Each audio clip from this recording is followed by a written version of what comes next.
Gold trusted gold buyers. మీరు తాకట్టు పెట్టిన బంగారాన్ని విడిపించి ఈ రోజు ఉన్న మార్కెట్ ధరకు కొనబడను. మీరు చెప్పినట్టుగా ఇప్పుడు 15-16వ శతాబ్దంలో కాదు, అంతకు ముందే జరిగింది. ఇప్పుడు కంక్లూజన్ కి వస్తే 2-3 శతాబ్దాల్లో జరిగింది అనుకున్నప్పుడు ఆధారాలు లేవంటున్నారు. ఆ టైంలో ఇప్పుడు మీరు చెప్పినట్టుగా ఎంటైర్లీ డిఫరెంట్ నరేషన్ ఇంతకాలం మనం చూసాము, అదే నమ్ముతూ వచ్చాం. అది కాదు, అసలు ఇది మహాదేవుడే కదా పూజారి. ఇంకొకటి చెప్తున్నాను, మహాదేవ శాస్త్రం పూజారి కాబట్టి మోహన్ బాబు గారు చేశారు. ఇక్కడ కన్నప్ప సినిమాకి సంబంధించిన ఇంకో విషయం చెప్తాం. నేను తెలుగులో కన్నడ ఒక 30-40 సినిమాలు రాశాను.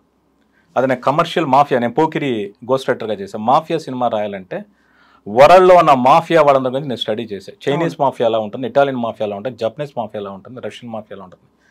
ప్రతి సీను కూడా ఒక మాఫియా డాన్ లైఫ్లో జరిగిన ఇన్సిడెంట్స్ నుంచి నేను క్రియేట్ చేసినవి ఉన్నాయి పోకిరి సినిమాలో. అంటే అది మాఫియా కథ కానివ్వండి, పురాణం కానివ్వండి, ఏదైనా నేను అంత తెలుసుకుని వీళ్ళంత అథెంటిక్గా నేను కథ రాయడానికి, ఇన్క్లూడ్ చేయడానికి, బెటర్మెంట్ ఇవ్వడానికి ప్రయత్నిస్తాను. ఇప్పుడు కన్నప్ప కాకుండా నేను అంతకుముందు ఒక పురాణ సినిమాకి వర్క్ చేశాను. అందరికీ ఏంటంటే మనకు తెలిసినవి దశావతారాలు, ఒక 10 అవతారాలు చెప్తారు. మత్స్య, కూర్మ, వరాహ, నరసింహ, వామన, పరశురామ, రామ, బలరామ, కృష్ణ, కలికి అని 10 అవతారాలు చెబుతారు. ఈ 10 అవతారాలు నమ్ముతూ ఉంటారు. ఆ సినిమా రాసినప్పుడు క్షీరసాగర మదనం సినిమా ఓపెనింగ్ ఎపిసోడ్. దానికి నేను హిరణ్య అనే సినిమా, హిరణ్యకశిపుడు సినిమా స్క్రిప్ట్ రాసినప్పుడు 18 పురాణాలు, 18 పురాణాలు ఎన్నిసార్లు చదవడం లెక్కలేదు. అంటే ఒక్కొక్క పాత అర్థం చేసుకుని ఇప్పుడు హిరణ్యకశిపుడు సభ ఎలా ఉంటుంది, ఏ పురాణాలు ఉంటుందో తెలియదు. అందువల్ల అన్ని పురాణాల్లో దొరికి నోట్స్ పెట్టి సభ ఎలా ఉంటుంది, అతని కాస్ట్యూమ్స్ ఎలాగ ఉంటాయి, అతను ఉండే లోకం ఎలా ఉంటుంది, ఆ లోకంలో ఎలా ఉంటుంది, లైటింగ్ ఎలా ఉంటుంది, ఇలాంటివన్నీ డీటెయిల్స్ రాసిన తర్వాత ఈ క్షీరసాగర మదనం గురించి చేసేటప్పుడు మనకు తెలుసు దేవతల రాజు ఇంద్రుడు, దేవతల తరపున అతను ఒక నిలబడ్డాడు తోక వైపున. తల వైపున రాక్షస రాజులు నిలబడాలి కదా, వాసుకి దగ్గర ఎవరా రాజు అంటే చూస్తే అతను బలి చక్రవర్తి. నేను ఒకసారి షాక్ అయ్యా. ఇక్కడి నుంచి క్షీరసాగర మదనం నుంచి మేము హిరణ్యకశిపుడు కథలోకి వస్తాం. ఇక్కడ బలి చక్రవర్తి ఎవరు అంటే చాలామంది తెలుసోలేదు, ప్రహ్లాదుడికి మనవడు. హిరణ్యకశిపుడి కొడుకు ప్రహ్లాదుడు, ప్రహ్లాదుడి కొడుకు వైరోచనుడు, అతని కొడుకు బలిచక్రవర్తి. బలిచక్రవర్తి క్షీరసాగర మదనంలో ఉంటే అతని తాత ఇప్పుడే పుట్టి నరసింహ అవతారాన్ని అర్చిస్తూ ఉంటే ఈ హిరణ్యకశిపుడు కథ జరుగుతుంది. ఏంటి లాజిక్ నాకు అర్థం కాల, ఈ తప్పేంటి అని. సో నేను పోతన భాగవతం 1-10 సార్లు చదివా. ఆ వెళ్ళే ముందు వచ్చి అడుగుతాడు బలిచక్రవర్తి, వచ్చి ప్రహ్లాద ఆశీస్సులు అడుగుతాడు, క్షీరసాగర మదానికి వెళ్తున్నాను, దేవతలతో ఈసారి సర్ది జరుగుతుందో యుద్ధం జరుగుతుందో డిస్కషన్ అంతా ఉంటుంది.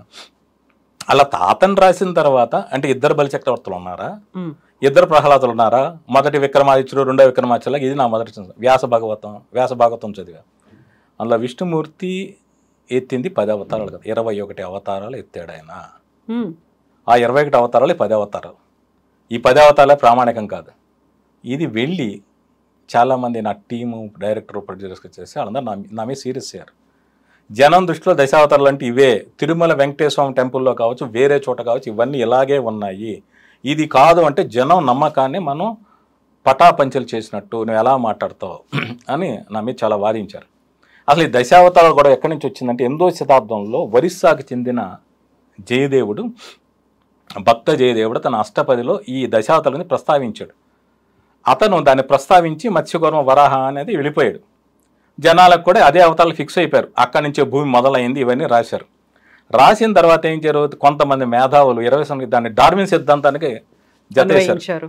మొదట మనిషి చేపగా నీళ్ళలో ఉండేవాడు, తర్వాత కూర్మమై నేల మీద ఉండేవాడు వచ్చాడు, తర్వాత వరాహం అయ్యాడు, తర్వాత సగం మనిషి సగం జంతువు అయ్యాడు, తర్వాత సగం పొట్టివాడుగా ఉన్నాడు, సగం పండితుడయ్యాడు, సగం వీరుడయ్యాడు.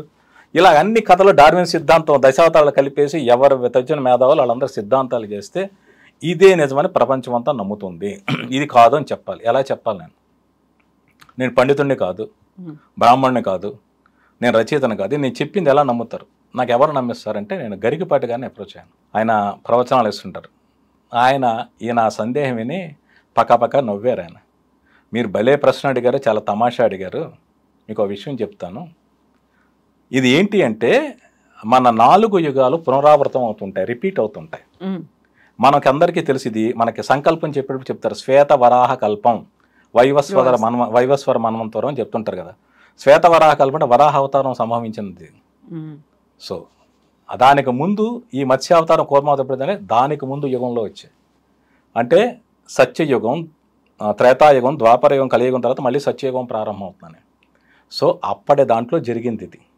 అందువల్ల బలి చక్రవర్తి అక్కడ ఉన్నాడు, ఇక్కడ ప్రహ్లాదుడి మనవడు అనే సందేహం వద్దు. ఇది జరిగింది. మొదటి అవతారం వరాహ అవతారమే. ఇది గరికపాటి వారు నాకు చెప్పింది. సో ఇది చెప్పాం, ఇంకా సినిమా రాలేదు. ఇక్కడ నేను చెప్పదలుచుకుంది ఏంటి అంటే, మనకి ఒకటి జనం బలంగా నమ్మింది కాదని చెప్పితే జనం నమ్మరు. నాకు అజ్ఞానం అనుకుంటారు, పిచ్చి అనుకుంటారు, లేక నేను వాళ్ళ నమ్మకాన్ని పటాపంచలు చేస్తుంటారు. కానీ జరిగింది ఇది. సో ఇలాగ మనకు తెలియని విషయాలు ఒకటి మనం గుడ్డిగా నమ్మడం కాదు, మనం తెలుసుకుని ఏదైనా ఉంటే ఇది జరిగిందా అని పండితులను అడిగి నిర్ధారించుకు మనం చెప్పాల్సిన అవసరం ఉంది. అదే జరుగుతుంది. అది కన్నప్ప కావచ్చు, ఇంకో సినిమా కావచ్చు, ఏదైనా సరే. సో అప్పటిదాకా ఒకటే నమ్ముతూ వచ్చాము, అది కాదు అనుకున్నప్పుడు మీరే చరిత్రని వక్రీకరిస్తున్నారు అనేటువంటి ఒక వాదన కూడా వస్తుంది. అలా ఎలా జరుగుతుంది, ఎలా చేస్తారు అనే మాట ఉంటుంది. అంటే ఇక్కడ తిక్కన మహాభారతమే కాదండి, ఆయన నిర్వచనోత్తర రామాయణం కూడా రాశారు. ఆయన నిర్వచనోత్తరం అంటే వచనం ఉండదు, మధ్యలో పద్యం మధ్యలో ఇట్లు వశిష్ఠుడు సూతకుడు ఇట్లా అని ఎలా ఉంటాయి కదా, అలాంటివి ఏమి ఉండవు. అందులో సీతాదేవి రాముడిని అడుగుతుంది వనవాసం మీద, నన్ను తీసుకెళ్ళి వనవాసానికి అని.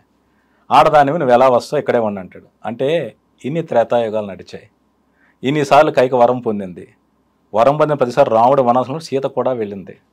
ఇన్నాళ్ళు జరిగిన దాన్ని నువ్వు ఇప్పుడు ఎలా కాదంటావు అని సీతాదేవి అడుగుతుంది. నేను మీకు ఇందా చెప్పే కదా, యుగాల పునరావృతం అయింది. దానికి ఆ నిర్వచనోత్తర రామాయణంలో ఒక పద్యంలో సమాధానం దొరికింది. సో ఇప్పుడు వక్రీకరణలు కాదు, ఇదే నిజమైనటువంటి చరిత్ర. ఇది నిజమైనది కూడా అనడం లేదు, కన్నప్ప సినిమా కూడా నిజమైన కథనే కాదు, ఇది వరకు జరిగిన చరిత్ర. ఇప్పుడు కన్నప్ప గురించి మనకు తెలిసిందంటే ఒక ఆటవికుడు, వేటగాడు అంతే. అతను ఒక శివలింగాన్ని చూశాడు, అతను తనకు తెలిసిన మాంసం నైవేద్యం పెట్టాడు, తర్వాత శివలింగం కళ్ళమడి నెత్తురు వస్తే తన కళ్ళు ఇచ్చాడు. ఇది అందరికీ తెలిసిన కథ. దాని ముందు అతని జీవితం ఏంటి, వేటగాడికి అతని జీవితం ఏంటి, ఒక గుడి నాయకుడికి అతని జీవితం ఏంటి, అతని తల్లిదండ్రులు ఎవరు, అతని భార్య ఎవరు, ఇదంతా ఎవరి ఊహ వాళ్ళది. అది దోర్జటి రాసినా కూడా ఆయన ఊహే. దోర్జటి కన్నప్పతో పాటు సమకాలికుడు కాదు. ఆయన కన్నప్ప జీవితాన్ని కళ్ళారా చూడలేదు, వాళ్ళు వీళ్ళకి చెప్పగా వింది తన ఊహకు తగ్గట్టు తను రాశారు ఆయన. అలాగే దర్శక రచయితలు కూడా వాళ్ళ ఊహలకు తగ్గట్టుగా సినిమాలు రాశారు, తీశారు. అలా కన్నప్ప కథలో కూడా దర్శక రచయితల ఊహల మేరకే అతని ముందు జీవితం ఎలా ఉంటుందో ఫిక్షన్ కాదనేది లేదు. కానీ ఆ ఫిక్షన్ వీలైనంత మటు నిజం అనిపించేలాగా చారిత్రక వాస్తవాల దగ్గరగా ఉండేలా మేము జాగ్రత్త పడ్డాం.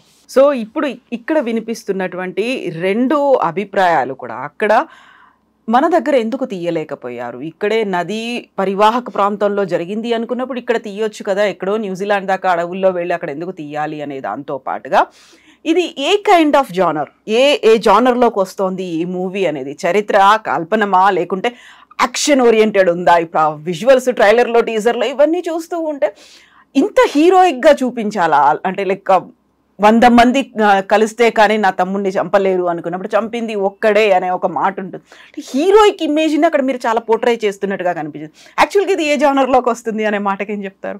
ఇది భక్తిరస చిత్రం, అందులో 1% కూడా సందేహం లేదు. మీరు అడిగిన ఒక్కదానికి సమాధానం చెప్తాం. శ్రీకాళహస్తి ప్రాంతంలో ఈ కథ జరిగింది. ఇది న్యూజిలాండ్లో ఎందుకు తీశారనేది ప్రశ్న. ఇప్పుడు కన్నడ రాజకుమార్ గారి సినిమా శ్రీకాళహస్తిలో తీయలే, స్టూడియోలో సెట్ చేసి తీశారు. భక్త కన్నప్ప సినిమా బాపు గారు కొయ్యలగూడెం, జంగారెడ్డిగూడెం వీటి దగ్గర సెట్స్ వేసి తీశారు. పశ్చిమ గోదావరి జిల్లాలోని కొన్ని ప్రాంతాల్లో తీశారు. ఆయన కాళహస్తిలో తీల, హిందీ శివభక్త తీల, శివమెచ్చద కన్నప్ప తీల, ఎవ్వరూ రియల్ లొకేషన్లో తీల. ఎందుకంటే ఒకటి వాళ్ళ కన్వీనియంట్ కోసం, విజువల్ బ్యూటీ కోసం వాళ్ళ బడ్జెట్ మేరకు వాళ్ళ పరిమితం తీశారు. ఇప్పుడు కన్నప్ప కథని వాళ్ళు అంతకుముందు ఏ కాలంలో జరిగింది అనుకున్నారో ఆయన పరిమితులు ఏంటో అని మనం మాట్లాడే హక్కు నాకు లేదు. ఏ మేకర్ విజన్ వాళ్ళది. ఈ కన్నప్ప విషయానికి వస్తే విష్ణువు గారు